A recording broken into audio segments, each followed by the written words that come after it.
History remembers emperors for the wars they fought, kingdoms for the lands they conquered, and explorers for the worlds they discovered.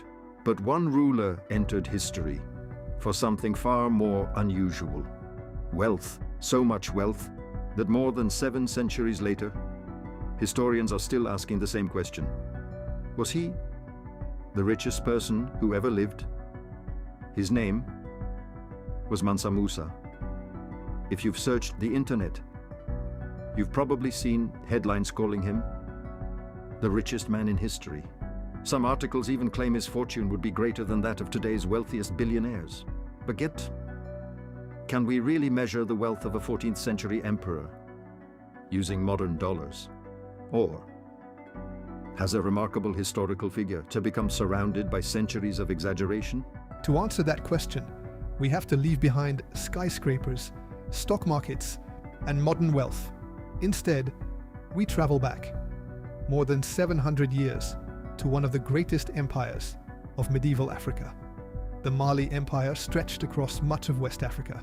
Its prosperity came from agriculture, taxation, and the trade routes that crossed the Sahara Desert, connecting West Africa with North Africa and the wider Islamic world.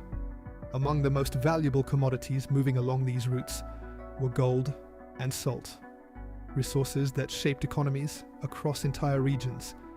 At the center of this remarkable empire stood a ruler whose journey would make his name known far beyond Africa. But before we follow that journey, we first need to understand the world that made it possible. To understand Mansa Musa, we must first understand the empire he inherited. More than 700 years ago, West Africa was home to thriving kingdoms, connected by trade, diplomacy, and culture. One of those kingdoms would become one of the most powerful states of the medieval world, the Mali Empire. To many people today, the Sahara Desert looks like an almost impossible barrier. But for experienced merchants, it was a highway.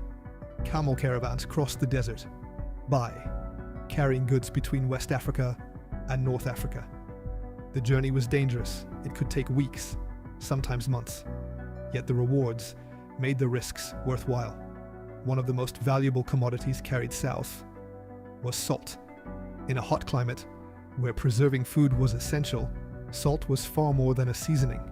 It was a necessity. Heading north, the caravans carried another precious resource: gold.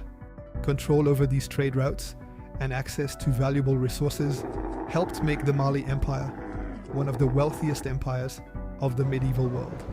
But trade carried more than goods. It carried ideas. Merchants shared languages, beliefs, technologies, and news from distant lands. Cities across the empire became places where cultures met, where knowledge was exchanged, and where commerce flourished. Wealth alone did not make Mali influential. Its position at the crossroads of trade connected regions separated by thousands of kilometers. By the early 14th century, the Mali Empire was already a major power. Then, a new emperor came to the throne. His reign would bring the empire to the attention of much of the known world. His name was Mansa Musa. By the early 14th century, the Mali Empire stood among the greatest powers of the medieval world. Its new emperor possessed immense wealth, but wealth alone would not make him a legend. One journey across the Sahara would change history forever.